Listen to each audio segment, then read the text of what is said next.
দর্শক, আপনারা কি কখনো কল্পনা করেছিলেন যে একটা সময় এমন আসবে যখন ইসরায়েলের শীর্ষ পর্যায়ের নেতারা নিজেদের দেশের টিভিতে বসে হাউমাউ করে কাঁদবেন এবং বলবেন যে আমেরিকা আক্ষরিক অর্থেই ইরানের কাছে আত্মসমর্পণ করেছে?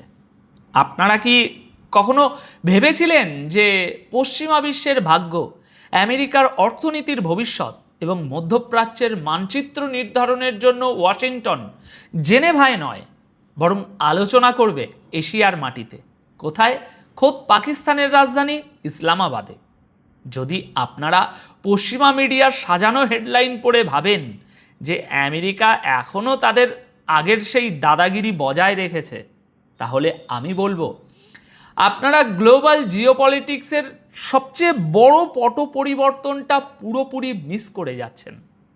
আজ আমি আপনাদের সামনে মধ্যপ্রাচ্যের এমন কিছু এক্সক্লুসিভ তথ্য এবং কিছু খেলা উন্মোচন করব, যা শুনলে আপনারা বুঝতে পারবেন যে কেন ইসরায়েল আজ নিজেদেরকে পুরোপুরি বিশ্বে একঘরে এবং পরিত্যক্ত মনে করছে। তাহলে চলুন শুরু করা যাক আজকের এই বিশেষ প্রতিবেদন। যে কটি কথা বলেছি প্রত্যেকটি মিলিয়ে নেবেন।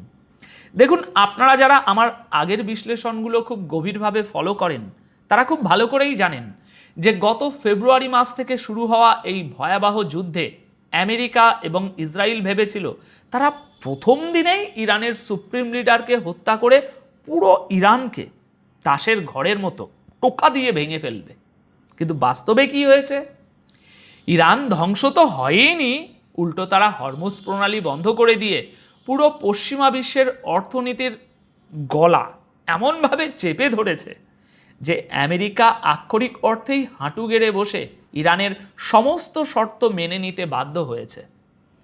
ডোনাল্ড ট্রাম্প মিড টার্ম ইলেকশনের কথা ভেবে মরিয়া হয়ে যুদ্ধবিরতিতে সই করেছেন। আর এই পুরো ঘটনায় সবচেয়ে বেশি ক্ষতি কার হয়েছে জানেন আপনারা? ইসরায়েলের।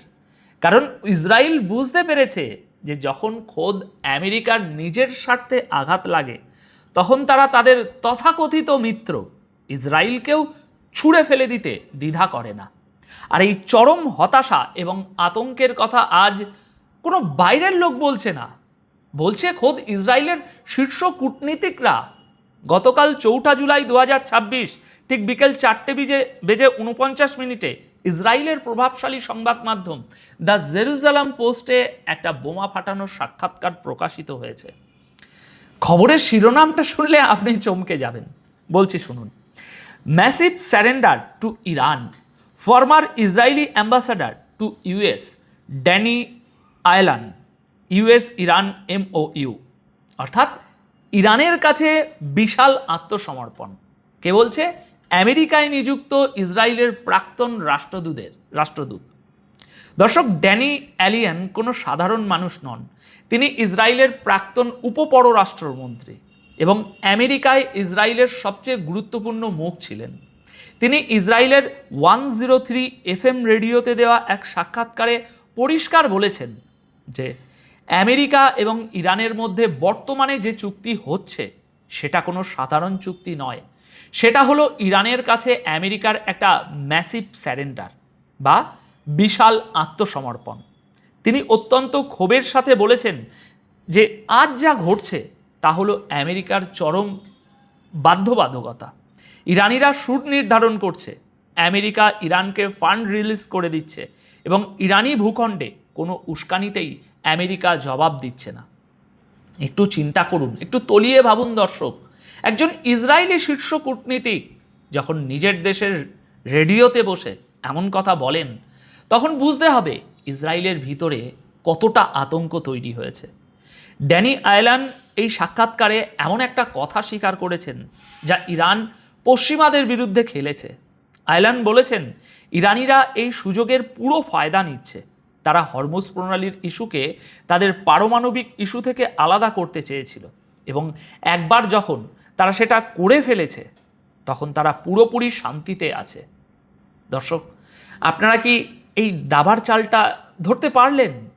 আমেরিকা চেয়েছিল পারমাণবিক ইস্যু এবং হরমুজ প্রণালীকে একসাথে মিলিয়ে ইরানের উপর একটা চরম চাপ সৃষ্টি করতে, কিন্তু ইরান তাদের বুঝিয়ে দিয়েছে যে বাবা, আগে তোমরা হরমুজ প্রণালীর জন্য আমাদের শর্ত মানবে, আমাদের স্যাংশন তুলবে, আমাদের টাকা ফেরত দেবে, তারপর আমরা পারমাণবিক বিষয় নিয়ে কথা বলবো।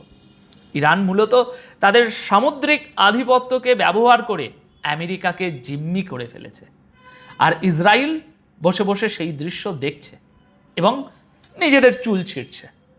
কিন্তু দর্শক, ইসরায়েলের হতাশা শুধু ইরানের কাছে এই আমেরিকার আত্মসমর্পণের মধ্যেই সীমাবদ্ধ নেই। তারা বুঝতে পেরেছে যে খোদ আমেরিকার ভিতরেই ইসরায়েলের দিন শেষ হয়ে আসছে। কেন বলছি? কারণ জেরুজালেম পোস্টের এই রিপোর্টেই ড্যানি আয়লান একটা ভয়ঙ্কর সত্য স্বীকার করেছেন, যা পশ্চিমা মিডিয়া সবসময় ধামাচাপা দেওয়ার চেষ্টা করে। তিনি বলেছেন, আমরা আসলে কংগ্রেসকে হারিয়ে ফেলেছি। আমেরিকায় ইসরায়েলের অবস্থান এখন তার ইতিহাসের সবচেয়ে তলানিতে। আমরা জনমতের ক্ষেত্রে এমন শোচনীয় পরিস্থিতিতে আগে কখনো পড়িনি। ইসরায়েল এখন আক্ষরিক অর্থেই একটি একঘরে ও পরিত্যক্ত রাষ্ট্রে পরিণত হয়েছে। দর্শক, যে ইসরায়েল একসময় আমেরিকার সেনেট এবং কংগ্রেসকে নিজেদের পকেটে রাখত, জানেন তো আপনারা, যাদের লবিস্টরা আমেরিকার পলিসি নির্ধারণ করত, সেই ইসরায়েল আজ স্বীকার করছে, পত্রিকা পড়ুন, তারা আমেরিকার জনমত হারিয়েছে। কিন্তু কেন? আয়লান এর কারণও ব্যাখ্যা করেছেন। তিনি বলেছেন যে গত 25 বছরে আমেরিকায় জনসংখ্যাগত বিশাল পরিবর্তন এসেছে। সেখানে মুসলিম এবং কৃষ্ণাঙ্গদের মতো সংখ্যালঘুরা অনেক বেশি রাজনৈতিক ক্ষমতা এবং প্ল্যাটফর্ম পেয়েছে, যারা ইসরায়েলের এই মানবতা বিরোধী আগ্রাসনকে কোনোভাবেই সমর্থন করে না। অর্থাৎ মাল্টিপোলার বিশ্বের যে বয়ান, সেটা এখন খোদ আমেরিকার সাধারণ মানুষের মস্তিষ্কেও ঢুকে গেছে। পশ্চিমা ভণ্ডামির মুখোশ আজ আমাদের সাধারণ মানুষের কাছে পুরোপুরি উন্মোচিত। আর ঠিক এই দুর্বলতার সুযোগটাই নিচ্ছেন ডোনাল্ড ট্রাম্প। ড্যানি আয়লান খুব আক্ষেপ করে আরও একটা কথা বলেছেন, যে ট্রাম্প যখন কাউকে জড়িয়ে ধরেন, সেটা সত্যিকারের বন্ধুত্বের কারণে নয়, বরং তার নিজের স্বার্থের কারণে। তিনি আরও বলেছেন যে বেঞ্জামিন নেতানিয়াহু তার নিজের দুর্নীতির বিচারের ব্যক্তিগত স্বার্থকে ইসরায়েলের জাতীয় স্বার্থের সাথে গুলিয়ে ফেলেছেন, আর ডোনাল্ড ট্রাম্প এর পুরো ফায়দা লুটছেন। দর্শক, এর মানে কি দাঁড়াচ্ছে? এর মানে হলো নেতানিয়াহু জানেন যে ক্ষমতা হারালেই তাকে দুর্নীতির দায়ে জেলে যেতে হবে, আর ট্রাম্প নেতানিয়াহুর এই জেলের ভয়টাকে কাজে লাগিয়ে তাকে ব্ল্যাকমেল করছেন। ট্রাম্প নেতানিয়াহুকে বলছেন, আমি যা বলছি তাই চুপচাপ মেনে নাও। লেবানন এবং ইরান নিয়ে আমি যে চুক্তি করছি তাতে কোনো বাধা দিও না, না হলে আমি তোমার দিক থেকে সমর্থন তুলে নেব এবং তুমি সোজা জেলে যাবে। দর্শক, একটা দেশের প্রধানমন্ত্রী যখন অন্য একটা দেশের প্রেসিডেন্টের কাছে নিজের ব্যক্তিগত দুর্বলতার কারণে জিম্মি হয়ে থাকেন, তখন সেই দেশের জাতীয় নিরাপত্তা বলতে আর বিশেষ কিছু অবশিষ্ট থাকে না। পশ্চিমা বিশ্বের এই তথাকথিত অটুট মিত্রতা আসলে ব্ল্যাকমেল এবং স্বার্থপরতার একটা রূপ ছাড়া আর কিছুই নয়।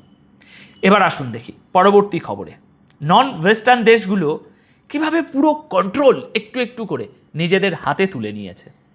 আমি ভিডিও শুরুতে বলেছিলাম যে এই দুনিয়ার ভাগ্য এখন আর পশ্চিমাদের হাতে নেই, আর এর সবচেয়ে বড় প্রমাণ আমরা পেয়েছি আজ 5ই জুলাইয়ের একটা খবরে। আজ 5ই জুলাই 2026 দুপুর 12:20 দ্য টেলিগ্রাফ পত্রিকায় এবং পাকিস্তানের ডন পত্রিকার বরাত দিয়ে একটা ব্রেকিং নিউজ দুনিয়াতে প্রকাশিত হয়েছে। খবরের শিরোনাম হলো, Islamabad likely venue for next round of US Iran technical talks on July 11। দর্শক, একটু চোখ বন্ধ করে দৃশ্যটা কল্পনা করুন। আমেরিকা এবং ইরানের মতো দুটো চিরশত্রু দেশের মধ্যে পরবর্তী টেকনিক্যাল পর্যায়ের আলোচনা হতে যাচ্ছে পাকিস্তানের রাজধানী ইসলামাবাদে। কবে? আগামী 11ই জুলাই। এই আলোচনা হওয়ার সম্ভাবনা এখন সবচেয়ে বেশি সম্ভাবনা। আপনারা হয়তো ভাবছেন, এতে এত অবাক হওয়ার কি আছে অনুপ ভাই? আচ্ছা বলুন তো, ইউরোপের কোনো দেশে আলোচনা না হয়ে হঠাৎ করে ইসলামাবাদে কেন? এখানেই হচ্ছে মাল্টিপোলার ওয়ার্ল্ডের সবচেয়ে বড় মাস্টার স্ট্রোক। পাকিস্তান এবং কাতার এই পুরো প্রক্রিয়ায় শুধু মধ্যস্থতাকারীই নয়, তারা এখন গ্লোবাল ডিপ্লোম্যাসির একটা কেন্দ্র হয়ে উঠেছে।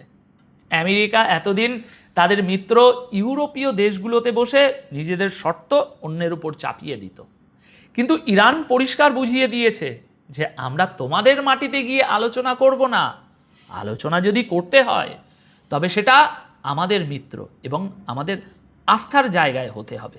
আর পাকিস্তান, যারা কিনা একটা পারমাণবিক শক্তিধর মুসলিম রাষ্ট্র, তারা প্রমাণ করে দিল যে আঞ্চলিক স্থিতিশীলতা রক্ষার ক্ষেত্রে তাদের ভূমিকা এখন পশ্চিমাদের চেয়েও একটু বেশি গুরুত্বপূর্ণ বলে মনে হচ্ছে।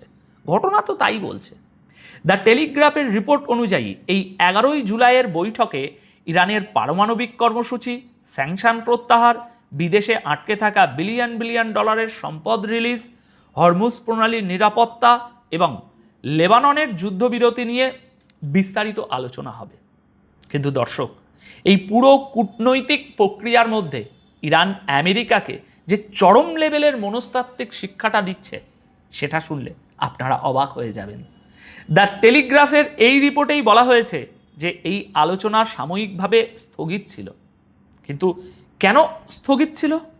কারণ ইরানে তাদের নিহত সুপ্রিম লিডার আয়াতুল্লাহ আলী খামেনির রাষ্ট্রীয় জানাজা চলছে। ইরান আমেরিকাকে আগেভাগেই বলে দিয়েছে যে তোমরা তোমাদের আলোচনা নিয়ে চুপচাপ বসে থাকো, আমরা এখন আমাদের নেতার শেষকৃত্য নিয়ে ব্যস্ত। আমাদের জানাজা শেষ হবে 7ই জুলাই কোম শহরে এবং 9ই জুলাই মাসদাদে চূড়ান্ত দাফন হবে। তারপর আমরা সিদ্ধান্ত নেব যে আমাদের প্রতিনিধি দলে কে কে থাকবে এবং আমরা কখন তোমাদের সাথে টেবিলে বসবো। দর্শক, আপনারা কি বুঝতে পারছেন এটা আমেরিকার অহংকারের উপর কত বড় একটা চাপেটাঘাত? যে আমেরিকা ভেবেছিল তারা তাদের টাইমলাইন অনুযায়ী পুরো দুনিয়াকে চালাবে, সেই আমেরিকাকে আজ ইরানের টাইমলাইনের জন্য ওয়েট করতে হচ্ছে। ট্রাম্প হয়তো মিডিয়ার সামনে বড় গলায় বলছেন যে তিনি ইরানকে 1 সপ্তাহের ছুটি দিয়েছেন, কিন্তু জিওপলিটিক্যাল বাস্তবতায় ইরান আমেরিকাকে তাদের দোরগোড়ায় অপেক্ষা করিয়ে রাখছে। এটাই হচ্ছে নন ওয়েস্টার্ন পাওয়ারের একটা চূড়ান্ত উদাহরণ। ইরান তাদের নেতার শাহাদাতকেও একটা রাজনৈতিক এবং কূটনৈতিক শক্তিতে পরিণত করেছে, যা পশ্চিমাদের পুরো হিসাব নিকাশ সব উল্টে দিয়েছে। আর এই যে 11ই জুলাইয়ের টেকনিক্যাল আলোচনা, এটা শুধু একটা মিটিং নয়, সে তো বুঝতেই পাচ্ছেন। এটা হলো ইসলামাবাদ মেমোরান্ডাম অফ আন্ডারস্ট্যান্ডিংয়ের ফ্রেমওয়ার্ককে সামনে নিয়ে যাওয়ার চূড়ান্ত প্রক্রিয়া। দ্য টেলিগ্রাফ বলছে এই টেকনিক্যাল আলোচনা শেষ হওয়ার পর জুলাইয়ের 3য় সপ্তাহে কাতারের রাজধানী দোহায় একদম হাই লেভেলের সরাসরি আলোচনা হতে পারে, হবে না, হতে পারে। অর্থাৎ এই পুরো জিওপলিটিক্যাল সমাধানের কেন্দ্রবিন্দু এখন এশিয়া এবং মধ্যপ্রাচ্য। আমেরিকা এবং ইউরোপের হাতে এখন আর গ্লোবাল সাউথকে নিয়ন্ত্রণ করার মতো কোনো রিমোট কন্ট্রোল নেই। তারা এখন বাধ্য হয়ে কাতার এবং পাকিস্তানের মতো দেশগুলোর কাছে ধর্ণা দিচ্ছে, যাতে তারা হরমুজ প্রণালীতে নিজেদের তেলের জাহাজগুলো নিরাপদে নিয়ে যেতে পারে। ড্যানি আয়লান ঠিকই বলেছিলেন, আমেরিকা সত্যি এখানে আত্মসমর্পণ করেছে, কারণ তাদের সামনে আর কোনো বিকল্প নেই। যে যাই বলুক না কেন, পরিস্থিতি তাই বলছে। দর্শক, ভিডিওর শুরুতে আমি আপনাদের যে সাসপেন্সের কথা বলেছিলাম তার উত্তর আপনারা আশা করি পেয়ে গেছেন।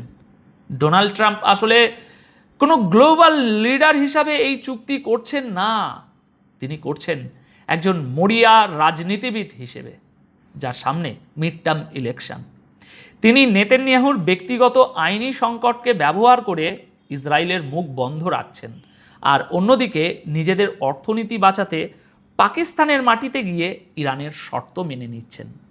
এটাই হলো পশ্চিমা সাম্রাজ্যবাদের কফিনে মাল্টিপোলার বিশ্বের ঠুকে দেওয়া শেষ পেরেক। তাই এখন আপনাদের কাছে আমার প্রশ্ন, দর্শক, আপনাদের কি মনে হয় ইসরায়েল যখন খোদ নিজেদের মুখে স্বীকার করছে, শীর্ষ কূটনৈতিক স্বীকার করছে যে তারা আমেরিকায় জনমত হারিয়েছে এবং একঘরে হয়ে গেছে, এরপর কি ইসরায়েল রাষ্ট্র হিসাবে আর বেশি দিন তাদের এই যে আগ্রাসন সেটা তারা টিকিয়ে রাখতে পারবে? চিন্তা করুন এবং আপনাদের মতামত অবশ্যই কমেন্ট বক্সে জানিয়ে যাবেন। আপাতত এই প্রতিবেদন তাহলে এখানেই শেষ করব। দেখা হবে পরবর্তী প্রতিবেদনে। সবাই খুব ভালো থাকবেন, সুস্থ থাকবেন। ধন্যবাদ আপনাদের সকলকে।